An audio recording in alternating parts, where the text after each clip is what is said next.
Hello, good morning, and welcome to the Dailies on Echo Television, where we keep you up to date with the happenings from the Nigerian newspaper. Remember, you can be part of the program by joining us through Facebook and also on YouTube. I am Sela Elisha. I'll be doing the program with Rachel Tanzi. Good morning. Good morning, Sela. I'm fine. How about you? Great, thank you so much. All right, we should go straight into the papers, starting with the Guardian newspaper. 1 year of renewed hope. Tinubu's costly reform leave Nigerians on edge 1 year after, and we can see a picture here trying to give us more information about the fact that 1 year after, and then looking at things that are happening between the government and its citizens. You can read more detail of that on page 4 and 5. Ministers give Tinubu pass mark amid rising inflation and subsidy insecurity. You can find detail on page 6. Concerns over inactive $252 million Intel facility, missing info on NCC dashboard. 10-year economic rot can be corrected in 12 months, Sanusi caution. You can find out on page 3. Senate to probe 11,856 abandoned projects across Nigeria after the Guardian's report. EFCC docks former aviation minister Sirika brother in fresh 10-count charge. More detail can be found on page 7. Also stayed on the Guardian newspaper, reps pass bill to revert to old national anthem, and that has passed the second reading. So you can look more of that story on page 7. As Sanusi return, anxiety, uncertainty in Kano over fate of disposed emirs, where we saw that yesterday the governor of Kano State have actually given the disposed emirs about 48 hours to hand over power. So you can look more detail of that on page 6, and that's all on the Guardian newspaper. On Blueprint newspaper, the big story: Sanusi Lamido makes history, returns as 16th Emir of Kano. Governor Yusuf orders Bayero brothers 3 orders to vacate palace in 48 hours. Northern elders residents differ. Federal government attracts $16.6 billion investment commitments in oil and gas sector. Details can be found on page 9. Tinubu orders review of institutions governing board. CBN approves new guidelines for BDCs. Details can be found on page 21. I will build Super Eagles of Nigerians' dream, a statement from Coach Finidi. You can find details on page 33. Nigerians to enjoy 2-month free ride on Abuja Metro Rail, an assurance from Wike. You can start with the details on the front page. Troops neutralize 9,300 terrorists, arrest over 7,000 in 1 year.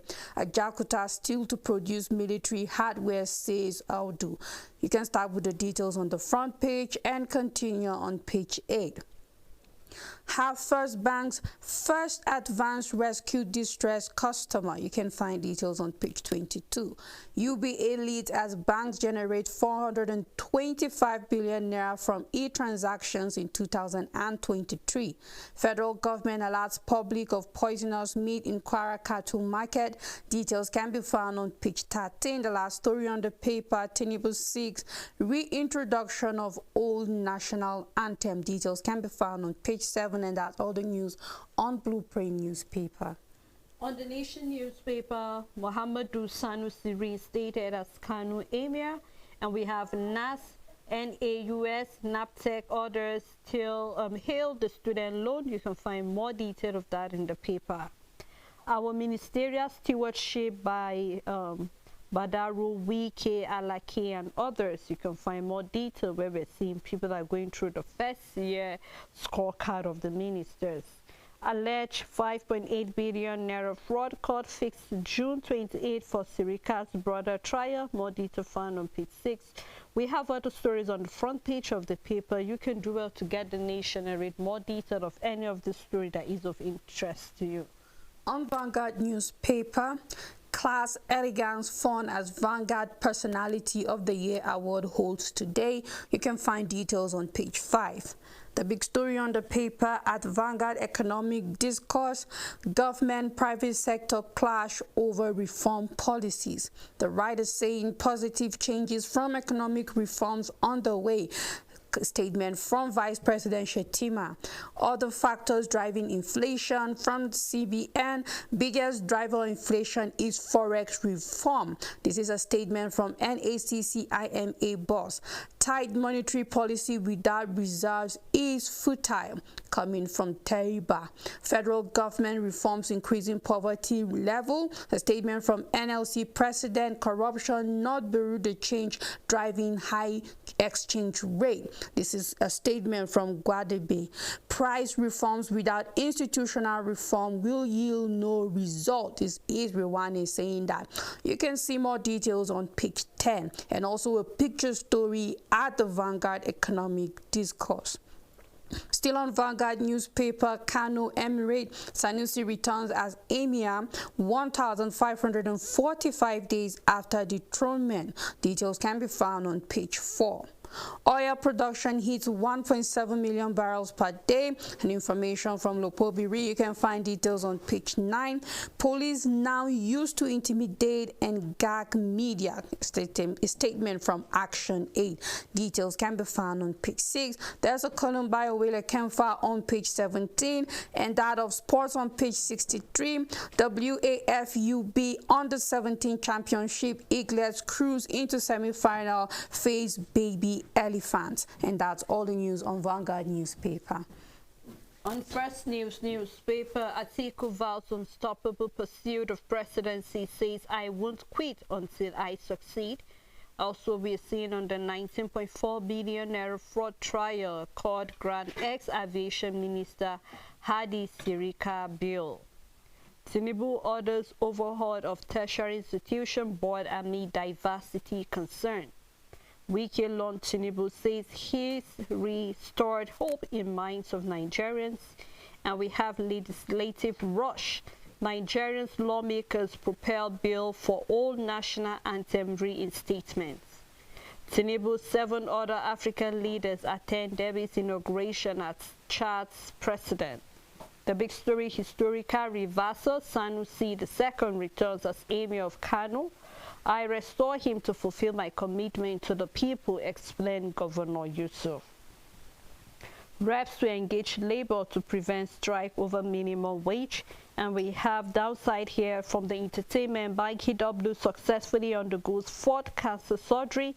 So for those who are his lovers, you can do well to pray for him and hope that it goes successful. And we have a picture story here where we can see President Bola Ahmed Tinubu gracing the inaugural ceremony of President Mahamat Debi in Chad. And there we can see that on the front page of the paper. And that's all of First News newspaper. On the Punch newspaper, Kano Emirate, Governor reinstates Sanusi after 4-year disposition as Assembly sacks emirs. Yusuf orders disposed emirs to vacate official residencies, palaces in 48 hours. Details can be found on page 2. ASU protest, Tinubu orders review of varsity governing councils. The big story, Lagos Calabar Highway, 750 houses for demolition as property owners allege poor compensation. Tinubu to flag off project Sunday, ministry to demolish buildings based on Gazette. You can find details on page 20. IOCs to invest $20 billion in Nigeria. Statement from the federal government. 50 firms may produce military weapons locally. Statement from the minister. Details can be found on page 7. 19.4 billion naira fraud. Sirika brother get 200 million naira bill. Grandma buries 17-year-old daughter's newborn alive. NNPC partners deploy electric vehicle charging stations. Details can be found on page 19, and that's all the news on the Punch newspaper. On Nigerian News Direct, Nigerians react as National Assembly revert to the old national anthem. Marita, I just want to get your view. I mean, we've seen even the president is saying we should go back to the old national anthem. And if my memory is going to serve me right, I remember the reason why the old national anthem was not being used was because of it actually showed that we are divided rather than being united. Let's find out, because I think the old anthem we're from different cultures and all of that. And so that was why we stopped using the old anthem. But then here we're seeing that That's part of the second reading. So I keep saying there are certain policies and bills that if our legislative pass, I just can't help but wonder what impact would that make on the public generally, because I believe that being united is not about whether we use the old or the new, but it's based on the people and also starting from our leaders, because leadership by example, we need to see our leaders doing that. Here we're seeing reps in one of the papers saying the fact that, you know what, please just accept the minimum wage, begging them not to go on strike. And you know, you can't help but wonder, okay, why don't you also say, okay, we are going to start, we are slashing certain allowances and all of that. But then here we're seeing the issue or the talk concerning reverting to the old national anthem. It's not that important, Sally, but it's unfortunate that we make it important. If you happen to hear the old national anthem, it's beautiful as it is. At the same time, what we have currently is also beautiful, it's powerful. It carries a lot of things regardless whether our anthem is unifying or not. It doesn't change our mindset in the end of the day, because if the new anthem was to unify us, we still have nepotism at its peak. So it have not changed our situation in any way. But it's not a priority. That's my concern. To see that it has been considered, it has passed second reading and all of that, and we know that there are other things that we need more urgency and seriousness concerning treating it, and nothing is being done about it. It kind of worries me. It just says, and it just keeps proving the fact that we are struggling with leaders that know how to prioritize situations and issues in the country. Whether we change our anthem or not is not going to affect our tight monetary policy. It's not going to change the minds of multinationals from leaving. It's not going to stop our doctors from Japan. It's not going to stop Boko Haram. It's not going to stop bandits. It's not going to change anything whatsoever. That's how insignificant the change of the anthem is, because it doesn't affect anything directly or indirectly.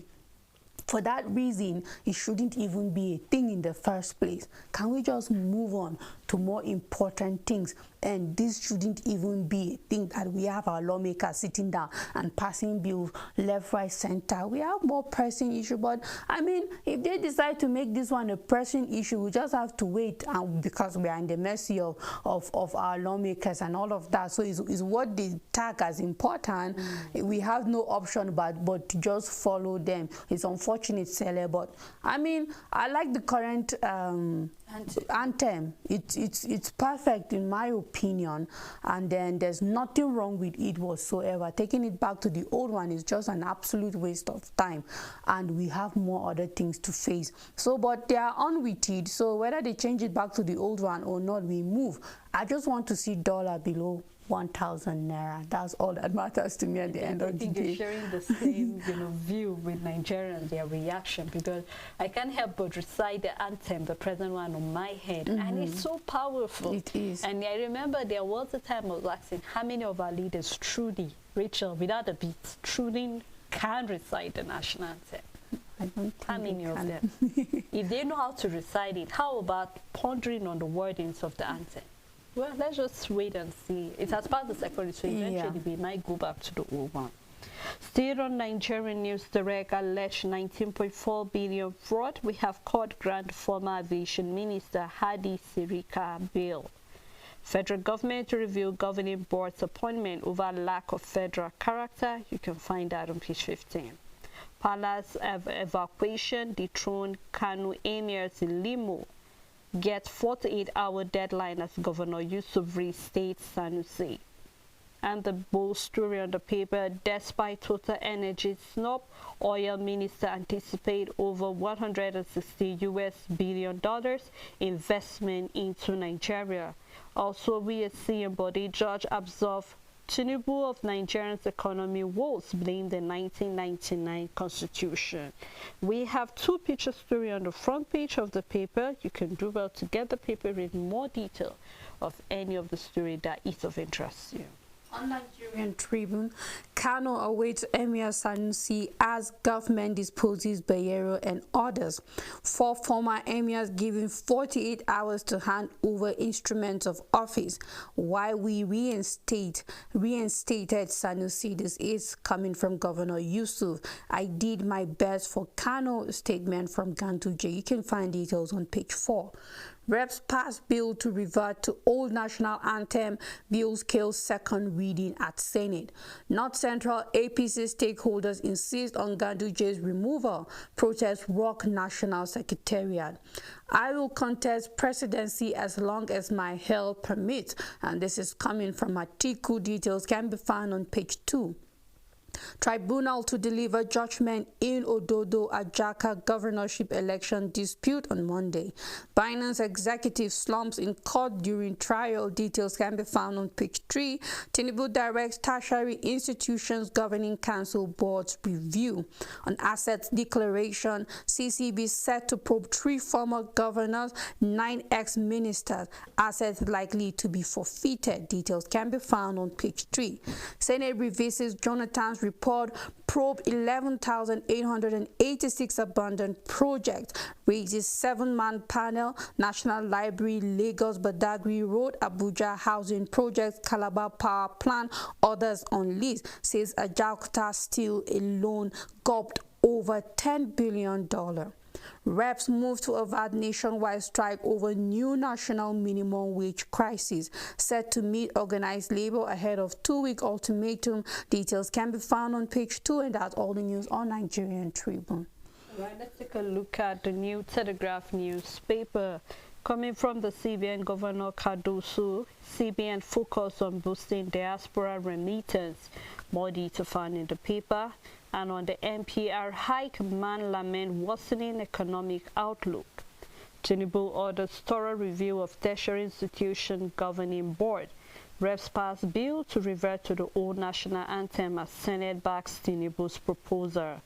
Nigerian army operating under difficult, challenging environment. This is coming from the COAS. Judge to Tinubu, Nigeria's progress lies in true federalism and good governance. The big story on most of the paper, as well as the New Telegraph, says after 4 years in exile, Kano governor reinstates Emir Sanusi as the state assembly sacks Bayero and others. 5 dethroned emirs to vacate the thrones in 48 hours. Northern elders expressed concern.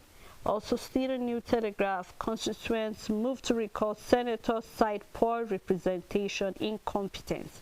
Constituencies move to recall senator cite poor representation incompetence. You can find more detail of that constituency that is planning to recall their senator.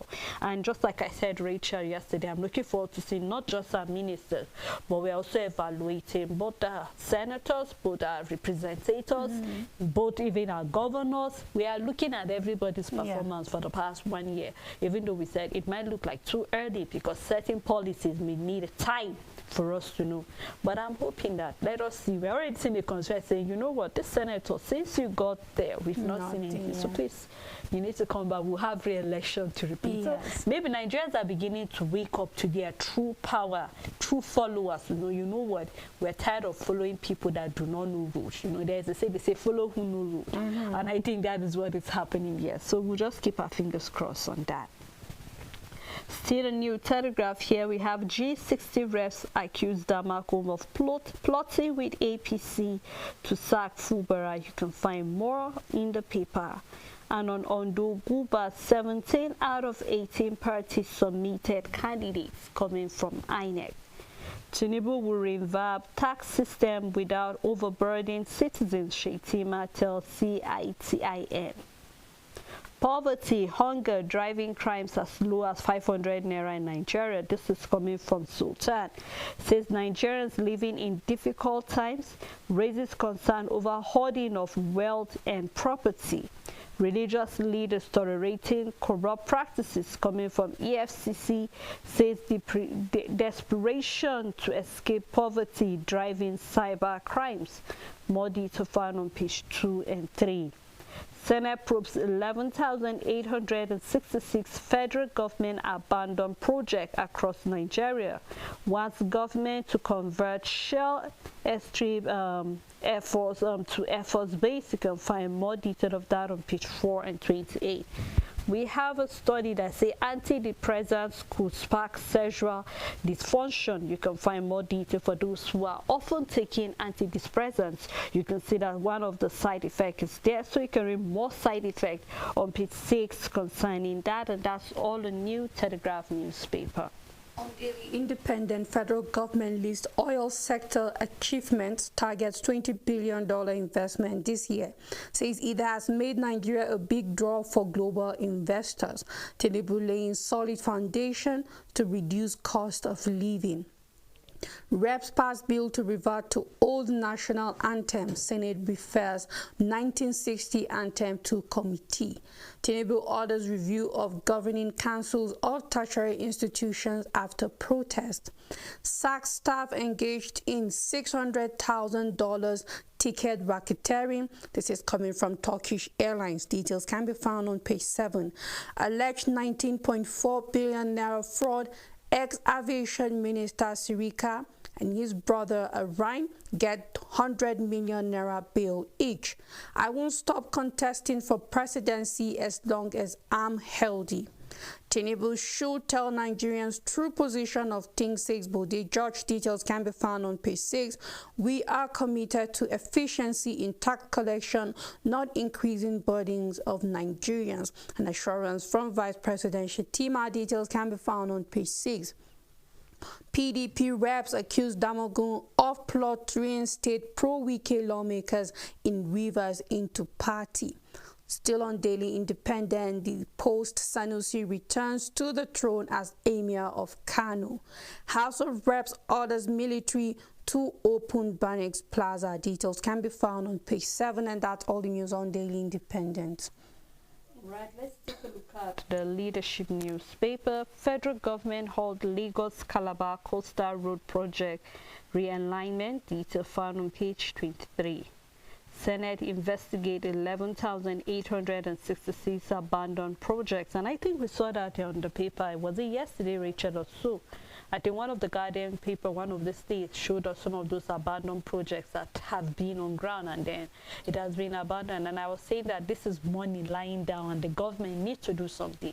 But even though we have some projects that are working partially, they're not really working. You can go down to certain federal government or even state government projects around the country and realize that, you know what, if only enough money is being, pumped into this project, we'll see that more people will be employed. So talking about poverty, unemployment, will have somewhere to employ people and all of that. So I'm hoping that as the Senate is investigating this, we'll begin to see work quick on those routes that have been abandoned. We're seeing that they are Jekuta still mining. Every year, Richard, I know how international companies and bodies are sending money so that we can have that place working. But then yet, it seems to be lying idle there. We're saying that we need it to make local, battles for our military. So I'm looking forward to seeing, what the government needs to wake up. And no wonder there was a time, or you often make the statement, the fact that when the government comes in and start a project, the next one coming doesn't see the need to continue. Yes. Rather, we see that he or she has their own things that they want to concentrate on, and then we see that project is being abandoned. So I'm looking forward to seeing that after this investigation, something should be done about all of these projects so that we can have people. I mean, it's another way of employing, people that are unemployed around. So the continuity is key to growth, most especially when it comes to governance. Even when it comes to our individual life, when you start a certain things and you don't continue, you don't grow, you stay stagnant. And whether we like it or not, this is one of the major problems we face in governance in Nigeria, is just so much abandonment of projects that could have grown to a certain level and is not. So that before you see a private structure being abandoned, something terrible must have happened. And by terrible, either the owner have died or the owner just went so bankrupt that they cannot continue it. It just has to be something terrible. But when it comes to the Nigerian government, it's carelessness. Why? Because the Nigerian government have not died. It's still living. It continues. Its administration come and go. But because we have the mindset that it is government money, and what that mindset means is that it is the money to waste. How would you sink in, for example, 100 billion into a project? Even if not for anything, you should want to see it to the end. You come into office as a governor, as a minister, as a president, as a senator, as whatsoever position you are in. And you heard that the past senator in this constituency have sunk in 100 billion to get this project to this level. Common sense should tell you that I should complete this because government money have gone into this project and it should be completed. But you see it and you abandon it, and then we wonder what kind of leaders have we been voting into power, Sele? What kind of leaders? There's no leader that haven't failed Nigeria yet so far, ever since the start of the Fourth Republic. We are yet to have leaders that have not failed us. We've had leaders that have failed us woefully, and we can mention how they have failed us in every single step of the way. Every leader, starting from 1999, maybe we can leave the military regime and start from the civilian regime. We can start from the Fourth Republic. It's closer to us. And we can mention how every leader has failed us in a big way, that we are feeling the impact right now.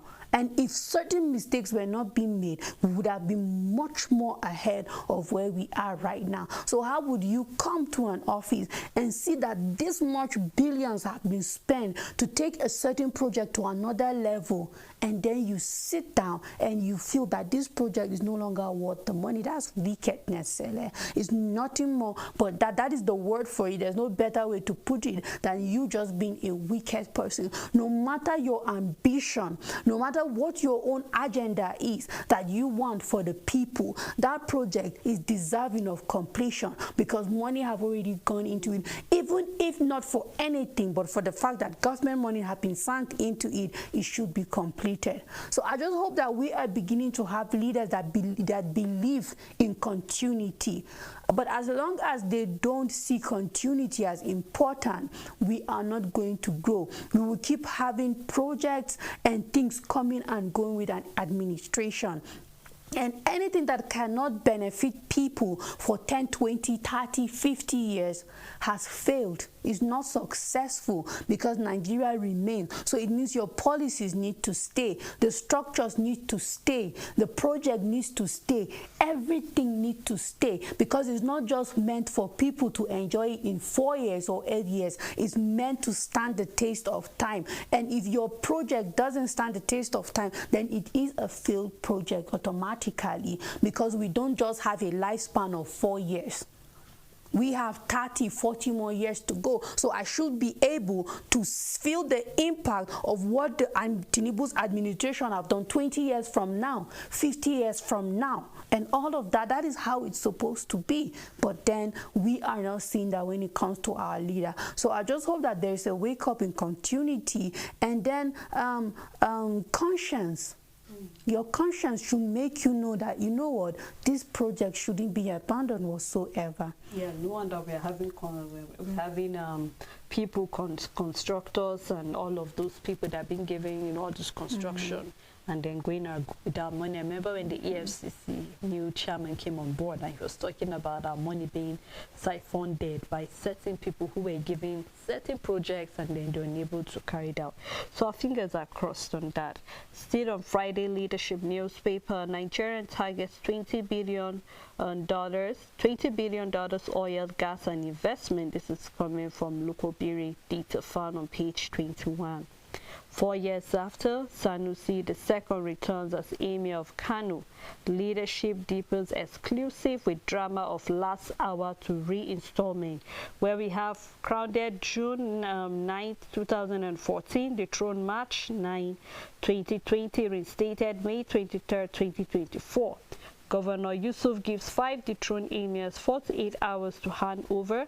State calm Northern elders express concern. How Assembly set stage for emirs recall. You can find more detail of that on page 4. Tinubu orders national spread in school boards. You can find detail of that in the paper. We will bring down costs of living and doing business. This is coming from the federal government.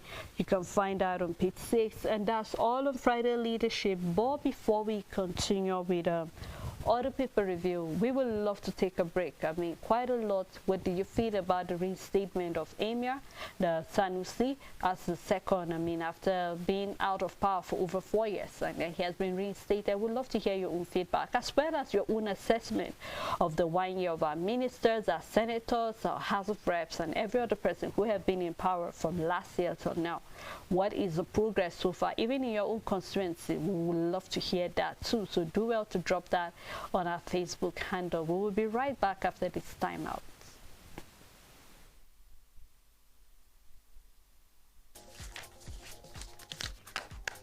Make your everyday informative, make your everyday count. Know your world, daily affairs, national and international, with authentic news events as they unfold on Global News and Zoom on Nigeria, Monday to Friday at 1 p.m.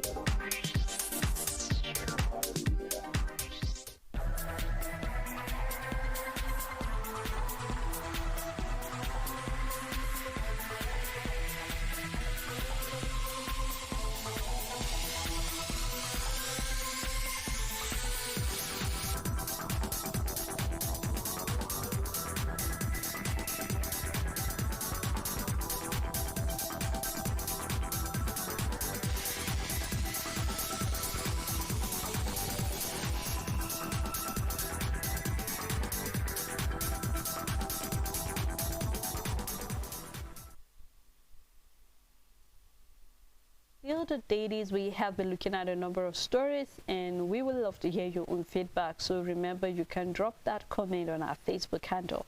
We would love to hear your own feedback, whether about the reinstatement of Sanusi back in power after 4 years, or is it the 1 year evaluation of the Tinubu's administration? Do you feel it has been renewed hope? Or are you being hopeless in the face of so many things that are happening? We would love to hear your own view about that. I still have Rachel Tanzi with me. Thank you, Rachel. You're welcome, Sam.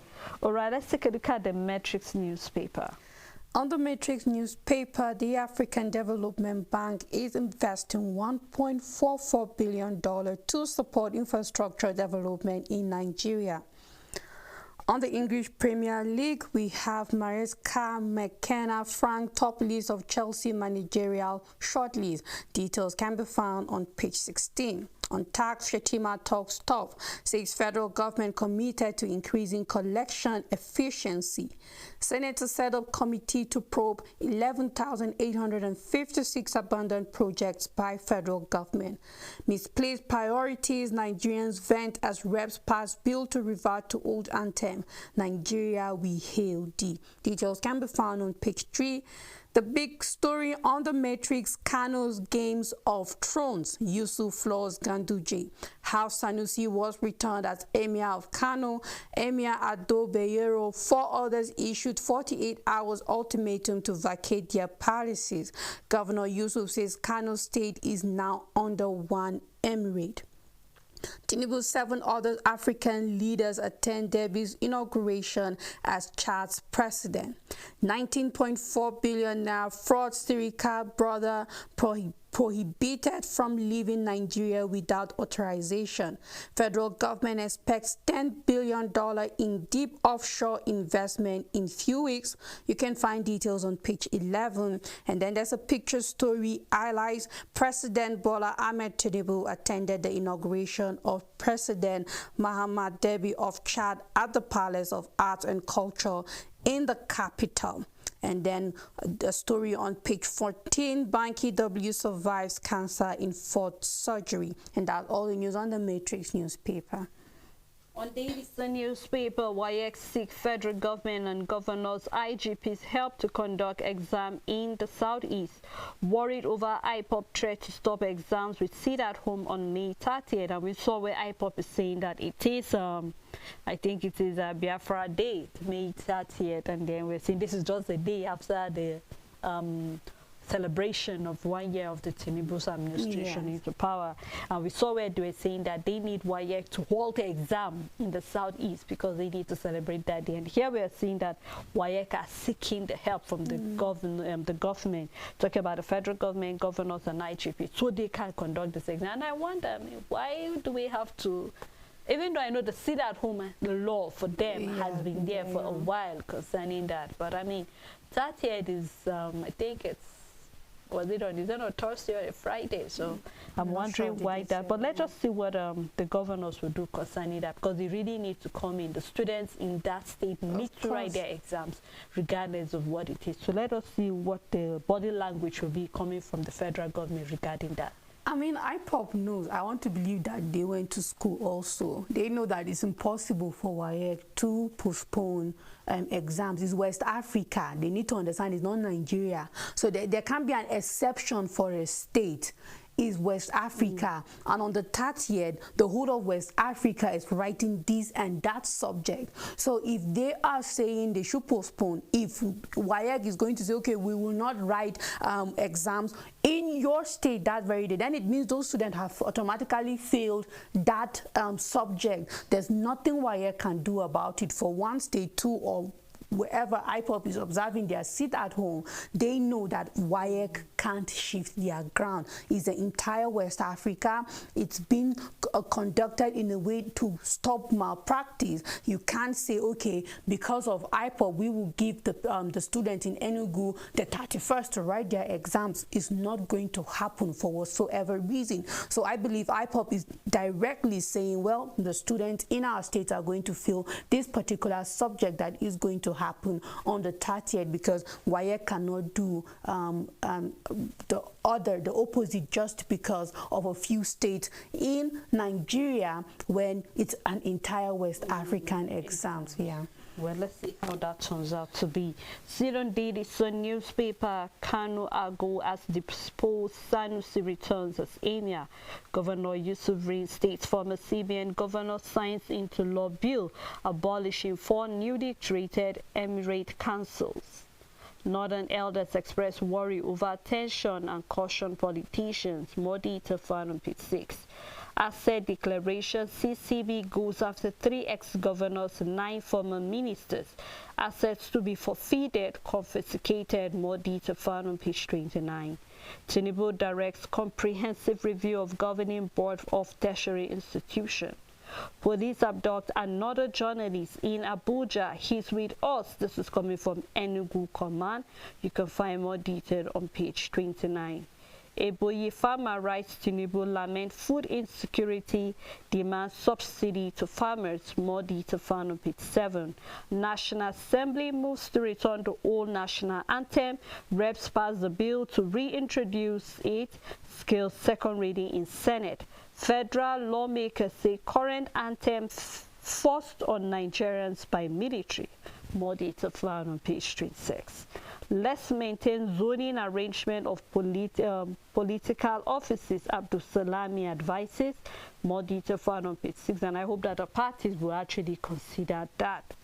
Nigerians living in difficult, challenging times. This is coming from the Sultan. 14.4 billion naira fraud. Ex-aviation minister Sirika and brother gets 100 million naira bill. And coming from Bode Josh, he said Nigeria facing existential crisis. You can find more detail of that story on page 27. We have a picture story on the front page where we can see our president still concerning the inauguration of the Chadian president, and then downside we have the Senate President Godwin Akpabio together with other senators during the launch of the 10th Senate magazine in Abuja. And that's all on Daily Sun newspaper. On Nature News, first year anniversary, Environment Minister Lawal lists Tinubu's achievements. FCT Minister of State urges Nigerians to embrace afforestation. Details can be found on page 6. On food security, Governor Namadi increases Jigawa rice output to 800,000 tons. Details can be found on page 11. The big story: Nigeria lost $5.6 billion to gas flare in 8 years. This is a report from Dr. Salako. Flared 1.6 billion MT of gas since 2016, released 86 MT CO2, 31 MT methane. You can find details on page 3. World Bank IITA partner Nigeria to boost food production. Details can be found on page 5. Nigerian government unveils GHG emissions testing device for imported vehicles. Zambia signs $30 million emission reduction purchase agreement with World Bank. Tinubu offers 2 months free ride on Abuja rail system. Details can be found on page 4. Stenhauser claims maiden win on stage 17 of Giro. Details can be found on page 20, and that's all the news on Nature News. On Business Day newspaper, Nigerians' health care will worsen as states struggle to tap 128 billion naira fund. Detail can be found on the front page and on page 30. MPI expansion signals stronger economic growth in the first quarter. Sanusi back as Emir after Kanu repeals law. You can find that as well on page 7. We have a picture story on the annual general meeting. You can drop the paper and see more detail, and we also have other picture stories on the front page of the paper, and that's all on Business Day newspaper. On Sporting Sun, CR7 my idol, statement from Rashford. You can find details at the back page. De Bruyne close to surprise Man City exit. Ritual ride I made before games, a statement from Rice. You can find details on page 2. The big story: Emery Yales give Lukman Calf award. Parent hails hat-trick hero for making UEFA Europa history. You can find details on page 6. Injured Neymar will be hailed soon, coming from Jesus. Messi wants to win everything. Details can be found at the back page. Grealish on Bayern Munich radar. Details can be found inside the paper. Chance to say goodbye, Kepa poised for last Real Madrid minute. Bellingham deserves Ballon d'Or. This is a statement from Bill. Xavi ban. Company agrees shock move to become Bayern Munich manager. You can find details on page 3. Italian agent claims Man United could swap Hojlund for Osimhen. Details can be found on page 6. Newcastle United after Aderabio. You can find details on page 6. Eagles cruise into semi-finals to face Baby Elephants. Details can be found on page 6. I won't box into late 50s. This is Fury assuring us. You can find details at the back page, and that's all the news on Sporting Sun newspaper. Well, that's all we can take on the dailies. Thank you, Rachel, for doing this. You're welcome, Sam. Thank you to our viewers. Thank you to our supporters for making it out to watch the dailies. Until we come next week, do have a great weekend ahead.